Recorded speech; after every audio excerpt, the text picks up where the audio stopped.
खाड़ी से सक्रिय हुए मौसम सिस्टम ने देश के बड़े हिस्से का मिजाज अब बदल दिया है।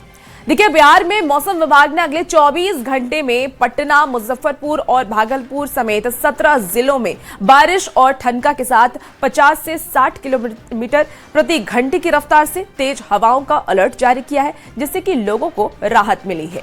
तो देखिए, मौसम विभाग ने जो अलर्ट जारी किया है, इसके साथ ही ठनका गिरने के साथ साथ आंधी और बारिश की चेतावनी भी दी है।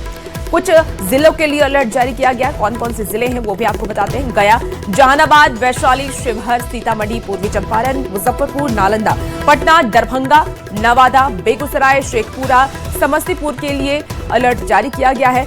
लोगों से घरों से बाहर नहीं निकलने की अपील मौसम विभाग की तरफ से की गई है। सुबह 10:30 बजे तक के लिए यह अलर्ट जारी किया गया है। तो मौसम विभाग ने रेड अलर्ट जारी किया है और जिन जिलों का हमने जिक्र किया उन जिलों को लेकर के ये रेड अलर्ट जारी किया गया। मौसम विभाग का कहना है कि बारिश तेज होगी, इसलिए घर से बाहर नहीं निकले। और देखिए, आपको बता दें कि भोजपुर जिले में अचानक से मौसम का मिजाज बदल गया है। आसमान में काले बादल छा गए हैं और देखते ही देखते तेज हवा और गरज के साथ भारी बारिश होने लगी है। अचानक हुई बारिश से मौसम सुहाना हो गया है और भीषण गर्मी से परेशान लोगों को अब थोड़ी सी राहत मिली है। गोपालगंज में मौसम ने अचानक से करवट ले ली है। आज सुबह से ही कई इलाकों में बारिश हो रही है, तो जिला मुख्यालय में आसमान में काले और घने बादल छाए हुए हैं। मौसम विभाग ने आज भारी बारिश को लेकर अलर्ट जारी किया है, लेकिन जिस तरह से आसमान में काले बादल छाए हुए हैं और तेज हवाओं के साथ बारिश हो रही है, इससे लोगों को उमस भरी गर्मी से राहत मिली है। वहीं दूसरी तरफ मौसम विभाग ने आज कहा है कि तेज आंधी पानी होगी और वज्रपात भी होगी। ऐसे में किसानों से खासकर घरों से बाहर नहीं निकलने और खेतों की ओर नहीं जाने की अपील किया गया है। दूसरी तरफ जिला प्रशासन ने भी लोगों से एहतियात तौर पर इस मौसम में सावधानी बरतने के लिए अपील किया है, क्योंकि कई इलाकों में मेघ गर्जन के साथ साथ बारिश हो रही है और इस बारिश की वजह से जानमाल का नुकसान ना हो सके, इसलिए लोगों से एहतियातन तौर पर सावधानी बरतने के लिए अपील किया जा रहा है। आसमान में देख सकते हैं किस तरह से काले बादल छाए हुए हैं और ठंडी हवाएं भी चल रही है। भले ही मौसम ने आज लोगों को उमस भरी गर्मी से राहत दी है, लेकिन दूसरी तरफ एहतियातन तौर पर बिजली विभाग ने जिले भर में आपूर्ति काट दी है ताकि कोई हादसा ना हो सके। गोविंद कुमार, न्यूज़ 18, गोपालगंज। तो देखिए, वहीं भोजपुर जिले में अचानक से मौसम बदल गया है।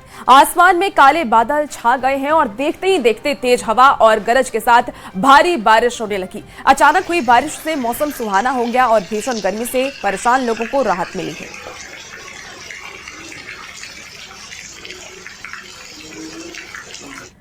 चलिए, खबर अब आपको बक्सर से बताते हैं, जहां सुबह से ही मौसम सुहाना बना हुआ है। तेज आंधी के साथ बारिश शुरू हो गई है। लोग गर्मी से राहत महसूस कर रहे हैं। पिछले अगर एक हफ्ते की बात करें तो एक हफ्ते से जिले में टेम्परेचर 40 डिग्री के भी पार था, जिससे कि लोगों को काफी ज्यादा परेशानी हो रही थी। लेकिन आज लोगों ने राहत की सांस ली है, क्योंकि बारिश हुई है, मौसम सुहाना हुआ है। लोगों को गर्मी से राहत मिली है। आज सुबह से मौसम ने करवट ली है और बक्सर का जो नजारा है वो सुबह में काफी तेज आंधी के साथ बारिश शुरू हुई है। लोगों को गर्मी से राहत मिली है।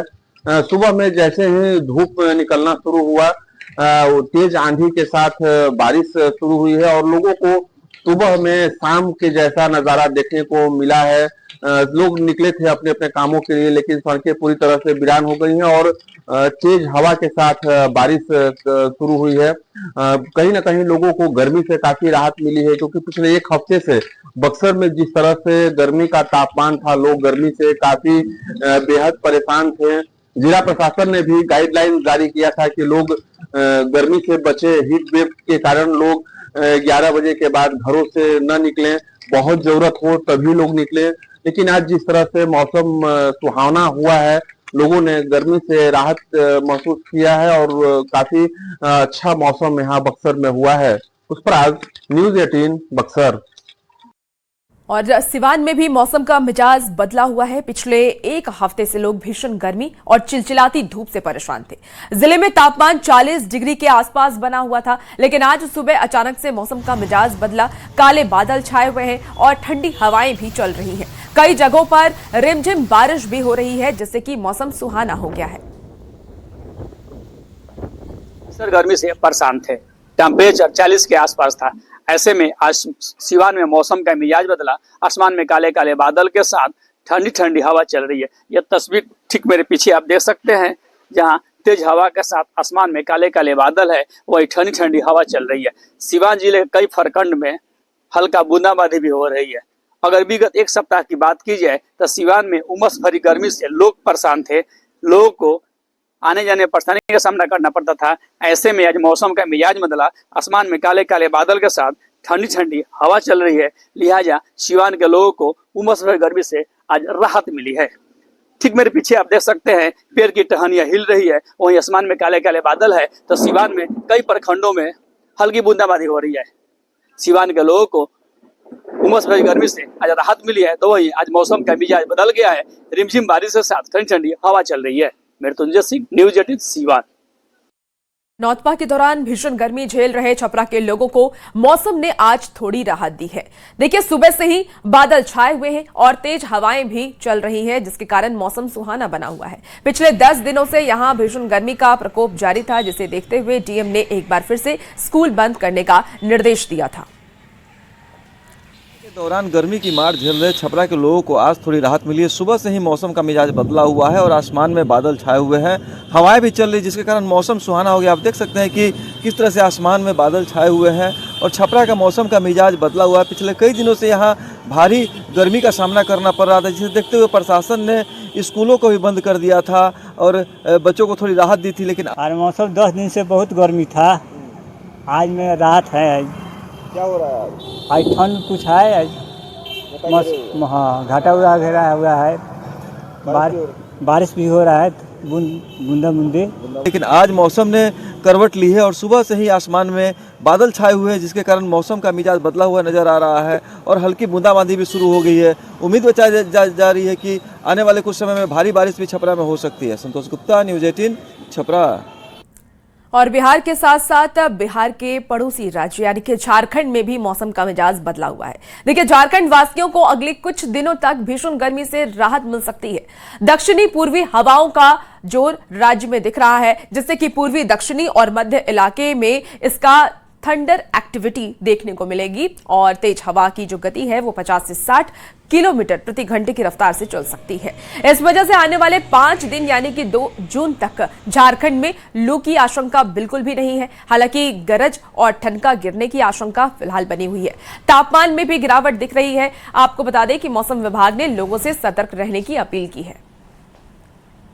अगले 5 दिन में झारखंड में कहीं पे भी उष्णलहर हीटवेव चलने की संभावना नहीं है और ये मौसमी गतिविधि है, इसमें थोड़ा सा तेजी आएगी और ये अभी अगले 4-5 दिनों तक में गर्जन वज्रपात का जो दौर है, तेज हवाओं आंधी का दौर है, वो आपको देखने को मिलेगा। उस दौरान जब गर्जन वज्रपात और तेज हवा आंधी चल रही है, उस दौरान लोग सतर्क रहें, ऊंचाई वाले स्थान पर जाने से बचें, इलेक्ट्रिक पोल के नीचे रहने से आप बच सकते हैं और तेज आंधी में आप सुरक्षित स्थान पर शरण ले सकते हैं। तो थंडरस्टॉर्म लाइटनिंग से आप सचेत रहें, उससे सावधान रहें। इसी बीच देखिए, खबरों में आगे बढ़ते हैं। बड़ी खबर का रुख कर लेते हैं। समस्तीपुर नाव हादसे से जुड़ी आपको इस वक्त की ये बड़ी खबर बताएं। मरने वालों की संख्या बढ़कर के 5 हो गई है। एक और महिला का शव बरामद हुआ है। रजौली के मेला घाट से शव बरामद हुआ। 2 महिलाएं अभी भी लापता हैं। तो नाव हादसे को लेकर के आपको ये बड़ी खबर बताएं। मरने वालों की संख्या धीरे धीरे बढ़ रही है। अब मरने वालों की संख्या बढ़कर के 5 हो गई। एक और महिला का शव बरामद हुआ। रजौली के मेला घाट से शव बरामद हुआ है। तो 2 महिलाएं अभी भी लापता बताई जा रही हैं, जिसको लेकर के रेस्क्यू टीम लगातार रेस्क्यू कर रही है। रजौली के मेला घाट से शव बरामद हुआ। समस्तीपुर से आपको ये बड़ी खबर बताएं, जहां कल नाव हादसा हुआ था और कल भी कई शव बरामद किए गए थे, लेकिन अभी भी तलाश जारी है रेस्क्यू टीम की तरफ से और मरने वालों की जो संख्या है वो बढ़ गई है। मरने वालों की संख्या 5 हो गई। एक और महिला का शव बरामद हुआ। ज्यादा जानकारी के साथ न्यूज 18 संवाददाता अनिरुद्ध हमारे साथ फोन लाइन पर जुड़ गए हैं। अनिरुद्ध, अब मरने वालों की संख्या बढ़ चुकी है, 5 मरने वालों की संख्या हो गई है। फिलहाल क्या कुछ अपडेट सामने आ रहा है? जी देखिए, कल जो है वो 4 लोगों का शव जो है बरामद कर लिया गया था। आज अहले सुबह जो है पूनम देवी का शव बरामद हुआ। उसका परिजन जो है वो शव को लेकर अनुमंडलीय अस्पताल पहुंचे हुए हैं और ग्रामीणों ने बताया कि 2 की तलाश और जारी है। कुछ 7 लोग डूबे हुए थे तो 2 में दोनों महिला ही बताई जा रही हैं। और ये शव जो बरामद हुआ था वो समस्तीपुर के रजौली के मेला घाट के पास से बरामद हुआ। वहां ग्रामीण जाकर एसडीआरएफ की टीम के साथ तलाश किए तो 1 शव मिला, 2 की तलाश जारी है और अभी वहां एसडीआरएफ की टीम तलाश कर रही है। जी अनिरुद्ध, क्योंकि एसडीआरएफ की टीम लगातार रेस्क्यू कर रही है, ऐसे में 2 महिला को लेकर के क्या कुछ और जानकारी मिल पाई है? ग्रामीणों का कहना था कि वो जो मेला घाट के पास पेड़ में फंसा इस महिला का, पेड़ के किनारे फंसा हुआ इस महिला का जो पूनम देवी शव बरामद हुआ। काफी तलाशी की गई लेकिन 2 और शव नहीं मिला। इनका अंदाजा है कि पानी की जो धार काफी तेज है तो कुछ और आगे गई जो एसडीआरएफ की टीम आगे जाकर तलाश रही है। अनिरुद्ध, जो महिलाएं जिनका शव बरामद हुआ है और जो लापता है, क्या सब एक ही गांव की है? जी सभी लोग बाढ़ के नवादा पंचायत के बिंद टोली के हैं जो कल सुबह है खेती के लिए वो समस्तीपुर दियारा सुल्तानपुर के पास गई थी, जहां पहुंचने से पहले ही जो नाव इनकी डूब गई थी। ठीक है अनिरुद्ध, आप नजर बना के रखिए, अपडेट लेंगे। बहुत शुक्रिया जानकारी के लिए। चलिए गोपालगंज से आपको इस वक्त की एक बड़ी खबर बताते हैं, जहां गंडक नदी में 3 किशोर डूबे हैं। इस वक्त की आपको ये बड़ी खबर बता रहे हैं। नदी पार करने के दौरान ये हादसा हुआ। खेती के लिए जा रहे थे तीनों लापता किशोर की तलाश अभी भी जारी है। एसडीआरएफ की टीम को प्रशासन ने बुलाया है। आपको बता दें कि मोहम्मदपुर थाना क्षेत्र के डुमरिया घाट पर यह हादसा हुआ। तो बड़ी खबर आपको बता रहे हैं, जहां गंडक नदी में 3 किशोर डूबे हैं। नदी पार करने के दौरान यह हादसा हुआ। खेती के लिए ये तीनों जा रहे थे। तीनों लापता किशोर की तलाश अभी भी जारी है। एसडीआरएफ की टीम जुट गई है। प्रशासन ने एसडीआरएफ की टीम को बुलाया है और हमारे सहयोगी गोविंद हमारे साथ फोन लाइन पर जुड़ गए हैं। गोविंद, गंडक नदी में 3 किशोर डूबे हैं, इनको लेकर के क्या जानकारी फिलहाल मिल पाई है, क्योंकि एसडीआरएफ की टीम को बुला लिया गया है? जी देखिए, सुबह सुबह बड़ा हादसा हुआ है। गोपालगंज के बैकुंठपुर विधानसभा पड़ता है और मोहम्मदपुर थाना क्षेत्र के डुमरिया घाट की ये घटना है। और बताया ये जा रहा है कि डुमरिया गांव के रहने वाले 3 किशोर पैदल ही नदी को पार कर उस पार खेती के लिए जा रहे थे और इसी दौरान पानी गहरा था और पानी की तेज धार में तीनों किशोर बह गए। इसके बाद लापता हो गए। जब गांव वालों की इसकी सूचना मिली तो उन्होंने जिला प्रशासन को इसके बारे में जानकारी दी। गोपालगंज के डीएम पवन कुमार सिन्हा ने तत्काल इसे गंभीरता से लेते हुए एसडीआरएफ की टीम को मौके पर रवाना किया है। साथ ही जो प्रशासन की टीम है वह भी घटनास्थल के लिए रवाना हो चुकी है। फिलहाल स्थानीय गोताखोरों की मदद से जो लापता किशोर है उनकी तलाश जारी है। एसडीआरएफ की टीम भी पहुंच चुकी है। दूसरी टीम जो है थोड़ी देर में पहुंचने वाली है और लगातार रेस्क्यू किया जा रहा है। लेकिन अब जो है मौसम अचानक खराब भी हो चुका है और बारिश भी हो रही है। इस वजह से रेस्क्यू को लेकर प्रशासन को थोड़ी मुश्किल हो रही है। लेकिन जो किशोर हैं लापता, उनकी तलाश लगातार जारी है। स्थानीय जो लोग हैं वो छोटी नाव से भी किशोर की तलाश इस वक्त कर रहे हैं, लेकिन बारिश की वजह से थोड़ी परेशानी हो रही है। बिल्कुल अनिरुद्ध, एसडीआरएफ की टीम क्योंकि जुटी हुई है, देखना होगा कब तक इनके शव को बरामद किया जाता है। बहुत शुक्रिया फिलहाल जानकारी के लिए। देखिए, छपरा के एकरेपुर गांव में ताड़ के पेड़ पर ठनका गिरने के बाद धू कर पेड़ जलने लगा। गनीमत हालांकि ये रही कि कोई जान माल की क्षति नहीं हुई है। आज छपरा में मौसम का मिजाज बदला हुआ है और सुबह से ही गरज के साथ बारिश हो रही है। अभी मौसम काफी खराब है। तो देखिए, मौसम विभाग की तरफ से लगातार अलर्ट जारी किया जा रहा है कि आप खुद की सावधानी बरतें, क्योंकि ठनका गिरने के भी आसार है। ऐसे में लोगों को इस वक्त ज्यादा सावधान रहने की जरूरत है। आप तस्वीरें देख सकते हैं, धू कर पेड़ जलने लगा है। हालांकि गनीमत रही कि कोई जान माल का क्षति नहीं हुआ है। मौसम का मिजाज लगातार बदला हुआ है और वो तस्वीर देखिए जहां ठनका गिरने से पेड़ जल गया। अभी मौसम काफी खराब है। खबर आपको लखनऊ से बताते हैं, जहां हमीरपुर में बेतवा नदी पर निर्माणाधीन पुल का स्लैब गिरने से बड़ा हादसा हो गया। स्लैब गिरने से मलबे में दब करके 6 मजदूरों की मौत हो गई, जबकि 3 मजदूर पिलर पर फंस गए, जिनको रेस्क्यू करने की कोशिश जारी है। देखिए, सूचना मिलने के बाद एसडीआरएफ की टीम भी मौके पर पहुंची है। रात करीब 3 बजे तेज आंधी और बारिश के चलते हादसा हुआ। बताया जा रहा है कि कई मजदूर स्लैब के नीचे सो रहे थे। तो ये बड़ा हादसा यूपी के हमीरपुर में हुआ है। बेतवा नदी पर निर्माणाधीन पुल का स्लैब गिरने से ये बड़ा हादसा हुआ। स्लैब गिरने से मलबे में दब करके 6 मजदूरों की दर्दनाक मौत हो गई है। ये तस्वीर भी आपको उस वक्त की दिखा रहे हैं जब स्लैब गिरा है। 6 मजदूरों के ऊपर स्लैब गिर गया, जिसकी वजह से 6 मजदूर की दर्दनाक मौत हो गई है, जबकि 3 मजदूर पिलर पर फंस गए हैं, जिनको रेस्क्यू कर कोशिश किया जा रहा है कि उन्हें नीचे उतारा जाए। सूचना मिलने के बाद एसडीआरएफ की टीम भी मौके पर पहुंची है। रात करीब 3 बजे तेज आंधी और बारिश के चलते ये हादसा हुआ।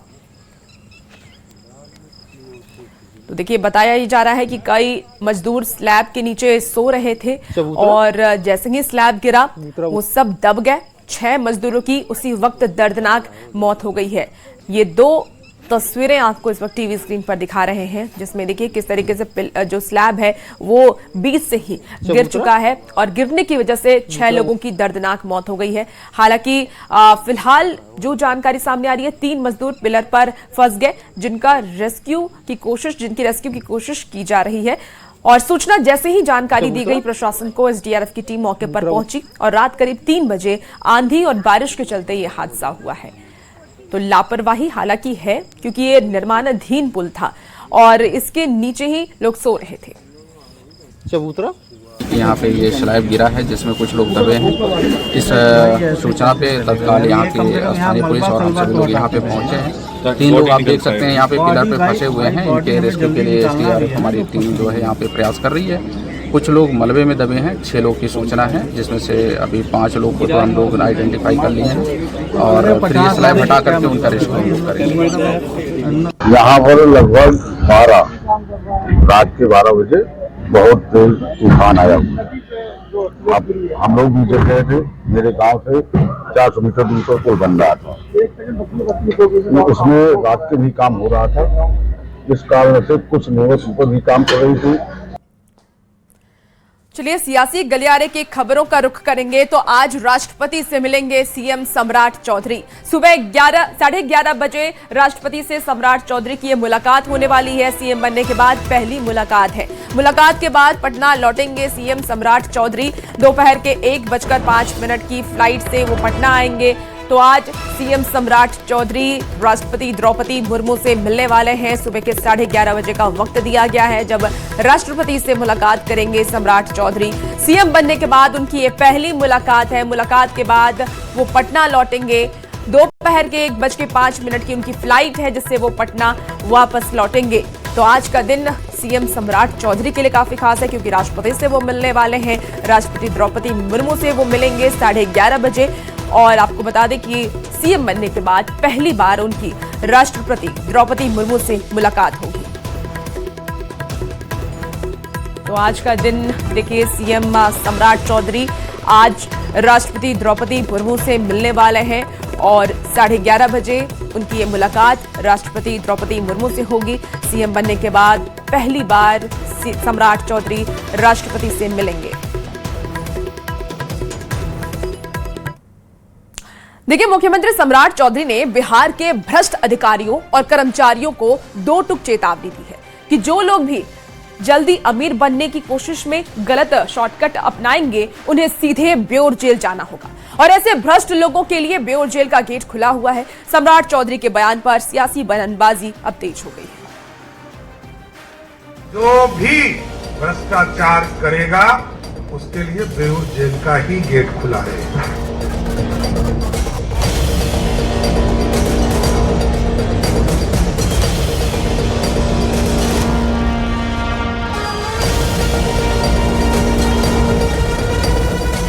भ्रष्टाचार के खिलाफ लगातार हो रही कार्रवाई के बीच मुख्यमंत्री सम्राट चौधरी ने बिहार के भ्रष्ट अधिकारियों और कर्मचारियों को 2 टूक चेतावनी दी है कि जो लोग भी जल्दी अमीर बनने की कोशिश में गलत शॉर्टकट अपनाएंगे, उन्हें सीधे बेऊर जेल जाना होगा। ऐसे भ्रष्ट लोगों के लिए बेऊर जेल का गेट खुला हुआ है। मैं आश्वस्त करता हूं बिहार की जनता को, जो भी भ्रष्टाचार करेगा उसके लिए बेऊर जेल का ही गेट खुला रहेगा। भ्रष्टाचारियों को सीधे बेऊर जेल जाना होगा वाले सीएम सम्राट चौधरी के बयान पर सियासी बयानबाजी तेज हो गई है। अरे सम्राट जी, अपने मंत्रिमंडल में बैठे 95% मंत्रियों की संपत्ति की जांच करवा लीजिए। इतने बड़े लुटेरे हिंदुस्तान में कभी पैदा नहीं हुए। आरजेडी और कांग्रेस जैसे विपक्षी पार्टियों के नेता बयान पर सवाल खड़े कर रहे हैं। भ्रष्टाचारियों पर कार्रवाई और कार्रवाई की दिशा में उस तरह से गंभीरता नहीं दिखती है। तो दूसरी ओर बीजेपी और जेडीयू के नेता लगातार हो रही कार्रवाई का हवाला देकर सीएम सम्राट के बयान के साथ खड़े दिख रहे हैं। भ्रष्ट अधिकारी हो, भ्रष्ट कर्मचारी हो, जो भी लोग गड़बड़ करेगा सबका स्थान जेल में होगा। एक भी गड़बड़ करने वाले इस सरकार में कोई भी बचने वाला नहीं। बुधवार को भ्रष्टाचार, लापरवाही और अनियमितता के आरोप में सरकार ने एक साथ 14 सीओ के खिलाफ कार्रवाई की।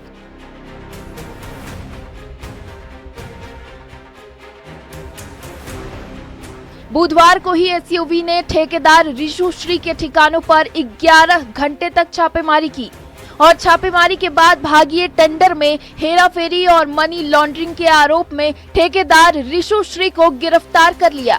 संदेश साफ है, भ्रष्टाचार बर्दाश्त नहीं। न्यूज़ 18 के लिए पटना से रवि एस नारायण और रजनीश कुमार के साथ ब्यूरो रिपोर्ट। देखिए, ठेकेदार रिशु श्री को एसवीयू ने कोर्ट में पेश किया है और निगरानी की विशेष न्यायाधीश अतुल कुमार सिंह की अदालत में पेशी हुई है। पेशी के बाद कोर्ट ने रिशु श्री को न्यायिक हिरासत में केंद्रीय आदर्श कारा ब्यूरो जेल भेज दिया है। तो आपको इस वक्त की ये बड़ी खबर पटना से बता रहे हैं, जहां ठेकेदार रिशु श्री को एसवीयू ने कोर्ट में पेश किया। निगरानी की विशेष न्यायाधीश अतुल कुमार सिंह को की भी अदालत में पेशी हुई है। पेशी के बाद कोर्ट ने रिशु श्री को न्यायिक हिरासत में केंद्रीय आदर्श कारा ब्यूरो जेल भेज दिया है।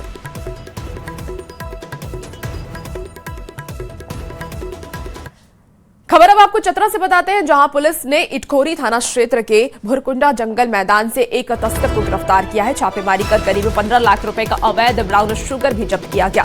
गिरफ्तार आरोपी की पहचान अशोक पासवान के रूप में की गई है। आपको बता दें कि डीएसपी ने चेतावनी देते हुए कहा कि नशे का कारोबार किसी भी कीमत पर बर्दाश्त नहीं किया जाएगा और तस्करों की अवैध संपत्ति भी कुर्क की जाएगी।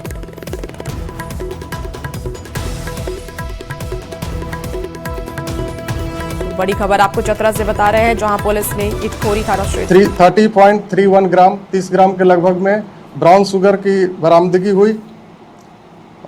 कार्रवाई करते हुए उसे जब्त किया गया। उसके साथ नोकिया मोबाइल और